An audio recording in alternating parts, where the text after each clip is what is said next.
emblemática, el coronel Mario Pazmiño, ex jefe de inteligencia del ejército, y es que conmocionó al país. Incluso duelo nacional fue decretado por el presidente de la República, Daniel Noboa, por la muerte de 11 militares en la Amazonía ecuatoriana. Mientras cumplían una labor, ya hay investigaciones de lo que está ocurriendo, de lo que ha ocurrido, porque conocieron los enemigos de la patria que asesinaron a los 11 militares, la ruta en donde cumplían su misión. Qué gusto tenerlo con nosotros siempre, coronel Mario Pazmiño. Buenos días, bienvenido a Radio Morena. Muy buenos días, un cordial saludo para la audiencia de esta prestigiosa Radio Morena. Gracias por la gentil invitación. Un tiempo tan pero tan difícil. Coronel Mario Pazmiño, en estos días de este 2025, nuestra gran preocupación sobre el tema de no solamente los 11 militares caídos en esta emboscada. ¿Qué sucedió también ayer? Repelen a quienes van en aras de cumplir un operativo. Es lo que hay en estos tiempos. Coronel Mario Pazmiño, ¿qué tenemos en realidad por hacer? ¿Qué nos tocaría desde la experiencia, desde el expertise de un hombre de su naturaleza que gracias a Dios lo tenemos y formado en nuestras Fuerzas Armadas? Gracias. Primero, permítame que aproveche este espacio y este medio de comunicación para expresar públicamente, pues, mi sentido pesar a la familia, a los soldados ecuatorianos que están prestando su servicio a la patria por este lamentable suceso, este acto de criminal por parte de estas organizaciones de terrorismo urbano por un lado y también narcoguerrilla por otro lado. Lo que sucede es que el país, como hemos conversado varias veces en este prestigioso medio de comunicación, tiene varias décadas de penetración y esto va a seguir subiendo los niveles de confrontación, porque hemos permitido y hemos dejado durante mucho tiempo, los diferentes gobiernos han permitido que se vaya consolidando y dándole fuerza a la estructura del crimen organizado, a tal punto que se creen con la capacidad de enfrentar directamente al Estado, crear santuarios, crear microestados delictivos, como ya existe en la ciudad de Guayaquil, en el sector de Durán, la Nueva Prosperina, también zonas como la que acabamos de ver en el sector de Alto Punino, en la zona de Buenos Aires, Ponce Enríquez, por citar algunos. Entonces, esto no es algo nuevo. ¿Qué hay que hacer? Es la gran interrogante. Primero, fundamentalmente, creo que el gobierno del presidente Daniel Noboa tiene que convocar de manera urgente al COSEPE, activar el COSEPE en forma permanente, porque estamos en un conflicto armado interno. Segundo, y esto es vital, la conducción de las operaciones tiene que entregársela al Comando Conjunto. ¿Por qué, señores? Porque estamos al momento tratando de concebir un problema de un conflicto armado interno como un problema de seguridad ciudadana. Y esto no es así. La muerte de los soldados, el copamiento de ciertos sectores estratégicos, es una afectación directa a la seguridad nacional. ¿Quién tiene que conducir, articular la planificación? Es el Comando Conjunto, tanto de las fuerzas militares como de las fuerzas policiales. Eso es lo que se estila dentro de una doctrina de seguridad nacional y es lo que tiene que el presidente de la República pues implementar de manera urgente. Tercer elemento, creo que es necesario y vital que se haga una verdadera auditoría de estas organizaciones, de este ministerio que se encuentra a cargo de proporcionar las licencias para explotación minera.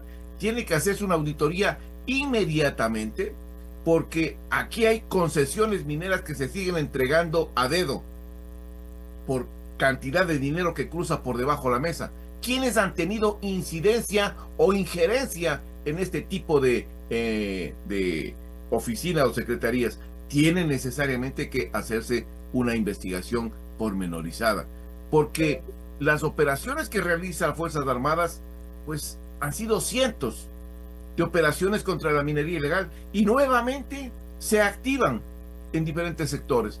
Es necesario y vital e importante, pues, que Fuerzas Armadas desplieguen una operación nacional para erradicar la minería ilegal con la destrucción de todas estas minas y destrucción también de toda esta maquinaria que está empleándose por parte del crimen organizado.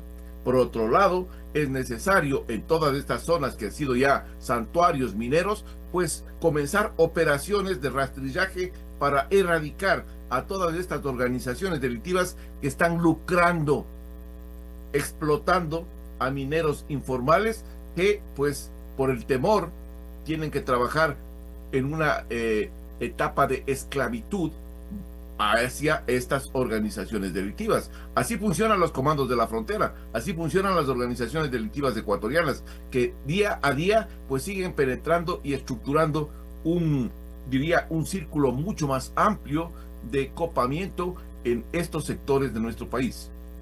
8:09, 8:10. Coronel Mario Pazmiño, nunca sobra esta retroalimentación, el rol, qué es primero, quiénes integran el COSEPE, el Consejo de Seguridad Nacional, y ayer hacía una entrevista a veteranos de guerra, muy pero muy compungidos, preocupados por esta muerte de 11 miembros de las Fuerzas Armadas, y me quedó la sensación de lo que ellos decían.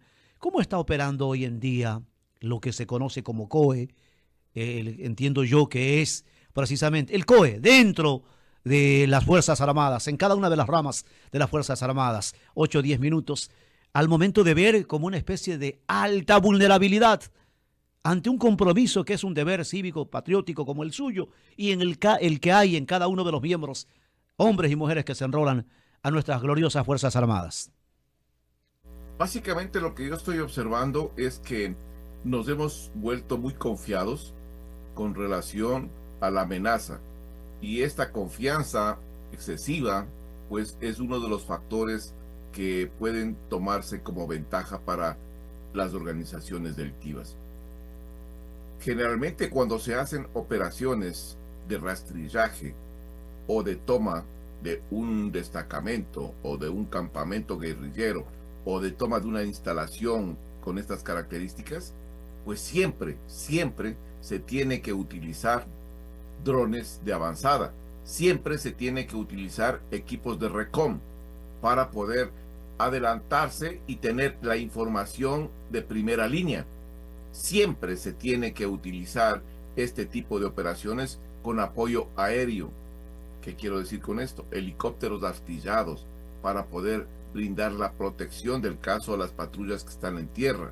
Y si es que existe, como es la característica de esta zona, ríos que conectan o que pueden servir de vía de escape, pues se tiene que colocar sobre esos ríos también a el personal con pirañas, son embarcaciones o zodiacs, para poder estar realizando emboscadas en los ríos contra estas organizaciones de narcoguerrilla. Creo yo que es sumamente importante. Pero aparte de lo que acabo de mencionar, hay una cosa que las autoridades no están tomando en cuenta, y eso me preocupa sobremanera. Lo he dicho en este prestigioso medio de comunicación y en otros medios de comunicación nacionales e internacionales. No estamos viendo el nivel de la amenaza. Los comandos de la frontera fue una denuncia que yo presenté hace aproximadamente 4 años. Y les manifesté a las autoridades de ese tiempo de que estaban ingresando a la provincia de Sucumbíos, de que habían comenzado a boletear, de que habían comenzado a extorsionar a los comerciantes, a los agricultores, a los campesinos en el sector de Puerto El Carmen, Palma Roja, Tipixca, Cascales, en Tarapoa, por citar algunos lugares. Y hicieron de la vista gorda. Les dije también en esa ocasión que este grupo Comandos de la Frontera tiene 2 cabezas, o trabaja para 2 grandes estructuras. La segunda Marquetalia, que es la que controla gran parte de este tráfico de drogas en la zona oriental. Y la otra es una protomafia brasilera que se ha desplazado desde mucho tiempo atrás, 4 años más o menos, y que ha comenzado a tener contactos con esta organización, los Comandos de la Frontera, y a través de ellos pues sacan la droga para Brasil y últimamente sacan el oro también para Brasil y Venezuela. No hay información de esto. La Secretaría de Inteligencia Nacional debería haber ampliado la información sobre este tipo de amenazas. ¿Y por qué digo esto? Porque lo que estoy manifestando este momento, y lo dije hace 4 años atrás, lo recoge el Sistema de Inteligencia de Colombia. Y en los boletines especiales del Sistema de Inteligencia de Colombia consta lo que estoy manifestando este momento. Lo recoge el Sistema de Inteligencia de Brasil, en donde claramente determinan que hay un desplazamiento de este Comando Vermelho, Comando Rojo, hacia el Alto Putumayo, Bajo Putumayo y la provincia de Sucumbíos. Pero las autoridades ecuatorianas pues se hacen de la vista gorda, y eso está mal, porque estas consecuencias son de lo que estamos viendo que puede generarse dentro de estos conflictos. La estructura de los comandos de la frontera, si me permite solo explicarle para que tengan un conocimiento más completo, es una narcoguerrilla que tiene columnas, que tiene compañías, que tiene secciones, que está bien armada, bien equipada, y que opera desde muchos años atrás, desde que se desbarató las FARC y eran parte del Frente 48, luego fueron la Constru, pasaron a ser la mafia y luego se denominaron los famosos Comandos de la Frontera. Pero es una estructura que tiene experiencia, que tiene armamento, que tiene un sinnúmero de componentes y que ha logrado hacer al momento ciertas alianzas con organizaciones locales como los Lobos, los Tiguerones, los Choneros, en la zona que estamos al momento pues lamentablemente refiriéndonos. En Radio Morena Noticias, el tema de seguridad con el diálogo con el coronel Mario Pazmiño, ex jefe de inteligencia del ejército ecuatoriano. Así es, son las 8:16. Coronel Mario Pazmiño, usted ha dicho que esta agrupación que salió a flote o que apareció a propósito de la muerte de los 11 uniformados efectivos de las Fuerzas Armadas, Comandos de la Frontera, tienen todo un trabajo de inteligencia, tienen historia, se han cambiado de nombre en algunas ocasiones, pero ¿qué pasa en contraposición con la inteligencia y la contrainteligencia que tiene nuestro Ejército Nacional, que tienen nuestras gloriosas Fuerzas Armadas? ¿Hay contaminación al interior? ¿Se requiere una depuración? ¿Qué exactamente es lo que pasó según su criterio? A ver, yo creo que, y voy a coger las palabras del señor comandante general del ejército, hay un proceso de investigación, se supone que posiblemente, no se ha confirmado nada todavía, no hay ninguna declaración oficial, pero se supone que hay una fuga de información. ¿Y por qué suponen que hay una fuga de información? Algunos dicen porque hay un material en un celular que compromete la operación, hay datos de la operación en sí, pero yo me voy a cosas prácticas. Cuando una fuerza militar desembarca en un sector, es muy corto el tiempo para que un campamento guerrillero o una base guerrillera pueda reaccionar. Generalmente lo que hacen es, cuando se enteran de que cayeron o están cerca de esa zona, salen huyendo porque están en unos círculos de seguridad que les alertan rápidamente. Pero cuando usted conoce qué fuerza va a desembarcar, por dónde va a venir, a qué hora va a hacer esto, quiénes son los componentes de esa organización, pues usted tiene la capacidad de, en el escenario, en el terreno, plantear emboscadas, combates de encuentro y pues aniquilar o eliminar a esa fuerza que se aproxima hacia ese campamento. Lo que nosotros observamos es que, y de lo que se conoce, es que el personal logró alcanzar esta zona del campamento. Estaban quemando algún material que encontraron allá, Y ese momento es el momento que reciben el ataque de emboscada. Entonces, quiere decir claramente que tenían una idea clara de que ese personal iba a llegar hacia ese lugar. Tal vez no sabían con precisión la magnitud de la fuerza, porque tienen que haberles informado que eran varios equipos de combate. Y esos equipos de combate, pues, indudablemente que tienen una fuerza operativa mucho más grande. Ahí eran 4. Y desembarcó en un sector específico. Los otros estaban en otros sectores. Creo yo que ahí puede haberse configurado esta fuga de información para que estas estructuras delictivas tengan la capacidad de rápidamente actuar sobre ese personal militar. Eso es una cosa. La otra cosa que yo creo que tiene necesariamente que cambiar es que este tipo de operaciones tiene que hacerse permanentemente, continuamente, pero con apoyo aéreo para poder resguardar a las fuerzas que están en tierra realizando este escudriñamiento. Es vital e importante contar con 1 o 2 helicópteros artillados para que puedan respaldar desde el aire cualquier tipo de acción contra las fuerzas militares que están operando en ese sector. Es necesario también que revisemos cuál es el presupuesto que tienen nuestras Fuerzas Armadas. ¿Cuál es el presupuesto que tiene el sistema de inteligencia? El sistema de inteligencia tiene un presupuesto irrisorio, señores. Irrisorio. Para poder realizar la colección de información y poder localizar eso. ¿Dónde está la mayor cantidad de dinero? En el CIES. ¿Qué hace el CIES? Pues averigüen ustedes qué es lo que están haciendo. Pero ellos deberían orientar todo el esfuerzo de búsqueda y dar los recursos necesarios para que el sistema funcione. Pero si el sistema no funciona por falta de recursos, pues no es culpa de las Fuerzas Armadas o del sistema de inteligencia. Hay otros responsables que tendrán que, con el debido tiempo, pues presentar todos los justificativos del caso. Eso 21 minutos. Es lo que está pasando en la realidad. Coronel Mario Pazmiño.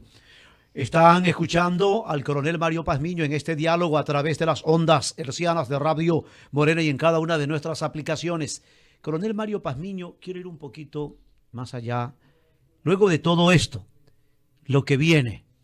Vea, estamos muy preocupados. Días atrás tuvimos una entrevista de un coronel de la Comisión de Tránsito que tuvo que enfrentar un ataque armado de estos grupos, según las versiones de él, y ahora está siendo encausado. En uso de su legítima defensa, terminó abatido uno de los atacantes. No sé si usted tuvo conocimiento, en un destacamento acá, en uno de los cantones de la provincia del Guayas. Ayer tuve conocimiento de que han ido también una brigada, cumpliendo el bloque de seguridad, agentes policiales, y han sido repelidos a bala limpia, como dice el pueblo llano. Hoy he visto que hay una publicación que se han encontrado dos víctimas, 2 cuerpos sin vida allá en el lugar donde se dio esta emboscada a los 11 militares que hoy contamos, por ahora 11.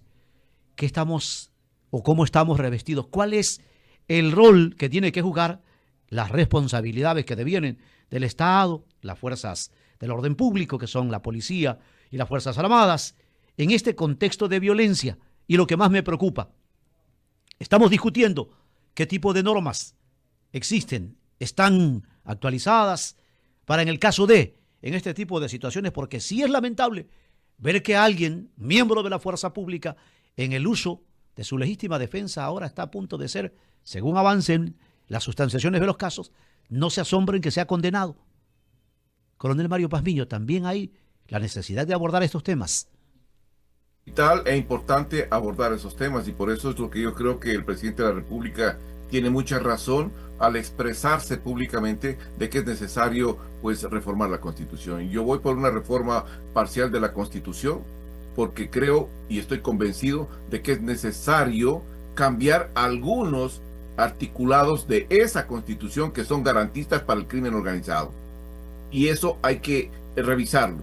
Hay que revisar también que se necesita dar las herramientas jurídicas para que la fuerza pública pueda verdaderamente enfrentarse de igual a igual con el crimen organizado. Lamentablemente, pues no tenemos normas legales establecidas. Tenemos decretos, sí. Tenemos buena intención del gobierno, sí. Pero esto se mueve en base a leyes y por eso es que hay que impulsar este tipo de situaciones. Eso por un lado. Por otro lado, usted ha dicho una gran verdad. El problema que tenemos al momento es sumamente grave, porque los niveles de violencia siguen creciendo en el país. Pero esos niveles de violencia que siguen dándose son parte de un proceso que viene desde mucho tiempo atrás. Y lo que se tiene que hacer al momento es cambiar de estrategia. Hay que cambiar de estrategia. Y la estrategia es evitar a toda costa que se sigan formando santuarios. Evitar que se sigan formando estos microestados delictivos. Hay que tomar esos santuarios, hay que hacer presencia permanente en esos santuarios para restablecer el control territorial. Si no tenemos control territorial, pues es un problema. Exactamente igual se da si usted se toma el sector de los santuarios en Durán, se toma el sector en Nueva Prosperina, se toma el sector en Bastión Popular, etcétera, etcétera, por citar algunos lugares de Guayaquil, y así puedo citar de los 187 santuarios que hay a nivel nacional. Exactamente igual, si es que mantenemos este tipo de santuarios mineros, es necesario la destrucción de esos santuarios mineros, es necesario, por otro lado, el copamiento de esos espacios territoriales y pues erradicar esa minería ilegal. Pero recuerdo una cosa, creo que se llama la empresa Arcom, si no estoy mal. Hay que revisar todos los protocolos y procedimientos de esta empresa, porque se han dado una cantidad de permisos que tienen que ser revisados. Y creo que ahí las autoridades tienen todas las competencias para hacerlo. Por otro lado, creo yo que es importante y vital que el Estado como tal vaya teniendo una mayor participación en políticas públicas sociales. Porque la gran mayoría de los problemas están vinculados a dos factores: pobreza e inequidad. Hay que atacar ese tipo de acciones con cosas contundentes. Por eso yo decía al inicio de esta entrevista, es necesario activar al COSEPE. ¿Por qué dirán? Si eso es un organismo de seguridad. Sí, pero ahí están todos los diferentes ministerios. Y entonces, si se necesita implementar mejor asistencia de salud, mejor asistencia educativa, mejores servicios básicos, por citar algunas cosas, y darle más seguridad a una localidad, pues hay que hacerlo. Ahí es para coordinar y accionar directamente sobre este tipo de problemas que están causando un deterioro de la seguridad en todo el país. Esas son algunas acciones que se tienen que tomar, indudablemente. Si no tomamos estas acciones, pues vamos a tener problemas mucho más graves. Los mecanismos idóneos e incluso, como parte final más que una pregunta, el equilibrio, hoy que estamos hablando, el equilibrio, equilibrar la seguridad con estricto apego y respeto a los derechos humanos, pero realmente valederos.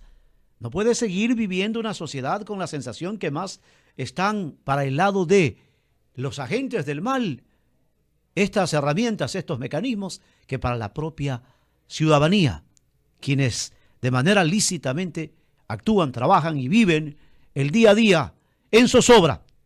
Coronel Mario Pazmiño, siempre es un agrado escuchar sus criterios en estos espacios como es Radio Morena. Un abrazo cordial y un agradecimiento por su comparecencia en esta mañana aquí en el espacio Morena Noticias de Radio Morena. Un gusto siempre poder compartir con ustedes y con su audiencia. Muchísimas gracias por la invitación.